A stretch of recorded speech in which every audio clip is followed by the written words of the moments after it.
Good morning, everyone, and welcome to Urban Update. I'm Byron Barnett. On the show this morning, stepping out, one of Boston's most highly anticipated events of the season.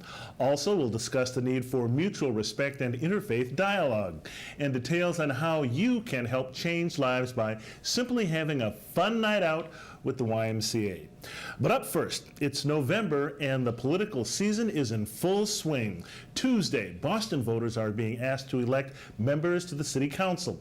The State House is abuzz with legislation ranging from the opioid epidemic to charter school expansion, and the presidential nomination process is shifting into gear for Republicans and Democrats. Our guest is here to talk about politics. He's Kevin Peterson. He writes a frequent column for the Boston Herald and occasionally for the Philadelphia Inquirer.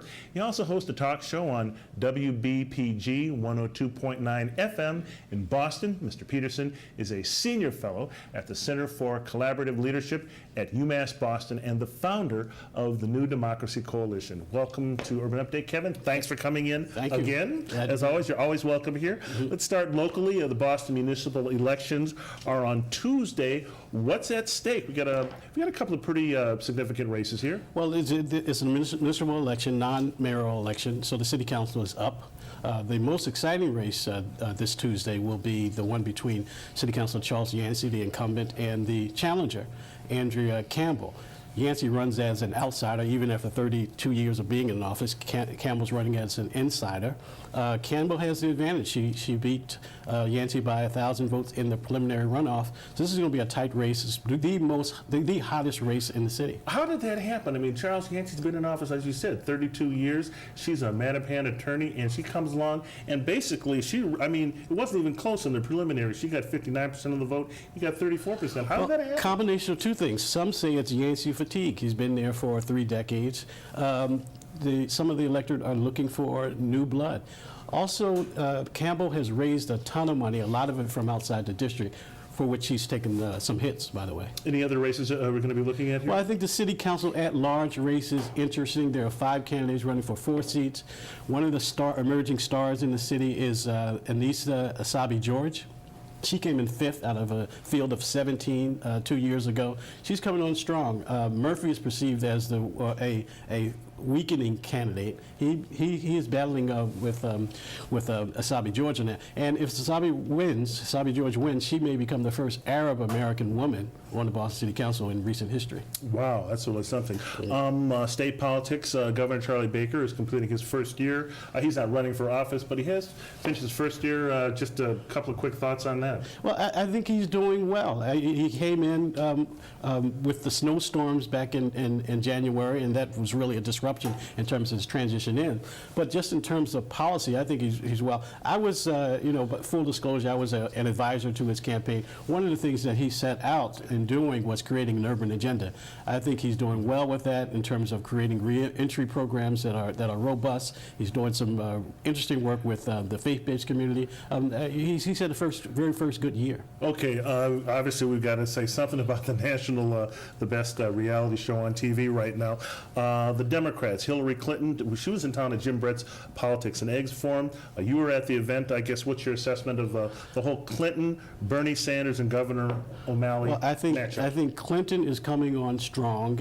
I believe she's gotten beyond the Benghazi scandal, so-called. I think she's gotten beyond the email scandal, so-called. And I think that she's really sort of catching her stride. She's doing much better in Iowa. She'll do well in New Hampshire against Bernie Sanders, who's considered a native son. Bernie, I think, has been a wonderful candidate who's added some very interesting agenda items, progressive, that I think Hillary has adopted, and it'll make Hillary and the party stronger long run. We can't talk about all of the Republican candidates, but I guess we got Donald Trump, Ben Carson, and I guess I'll throw Jeb Bush in there. Well, I think, I'll be honest with you, I think the Republican Party is totally decentered, dysfunctional, and in some ways it's a circus. I think that, Mr. Trump sort of begging Iowa voters to up his campaign in a kind of very condescending. He changed his tune when the numbers start to fall. Yeah, he did. And Ben Carson, I think He has some gravitas, but I don't think it will take him into the nomination. My prediction right now is that Donald Trump may take the nomination, but I don't think he'll fare well in the general election against someone like Hillary Clinton or even Bernie Sanders. But what about Jeb Bush? He's the man with the name, the man with all the money, at least starting out. I think he was de-energized by Donald Trump, and he showed a great deal of just frustration over the last few weeks, saying, for example, that he could find better things to do instead of being president. That was a breakdown, and that may come to haunt him in the long run. Today, sitting here today, do you think it looks like Hillary Clinton has the best shot at winning the whole jackpot and becoming the next president? She certainly is the nominee for the Democratic Party, I believe. And I think if she is up against someone as unserious, if that's a good word, as Donald Trump, then she'll win the nomination. She'll be the next president in 2017. Wow. I'm going to go back to the statewide agenda here. A couple of hot issues on Beacon Hill that Charlie Baker has been focusing on. He said he would focus on the whole opioid crisis that we're in the midst of now, and the whole situation on charter schools. What's your take on these two issues? Opioids is a serious epidemic in Massachusetts. It's spreading as an epidemic across the country. President Obama's mentioned it recently as a crisis. Charlie Baker did well. Governor Baker did well by addressing this issue early. He set up a task force. I actually witnessed him at a press conference at the Hope House in Boston, where they deal with the issue of opioid addiction. I think he's been very sensitive to a very serious urban problem, and he's getting his hands around it. And very quickly, just one last thing on the national scene here. New Hampshire and Iowa again are kicking things off.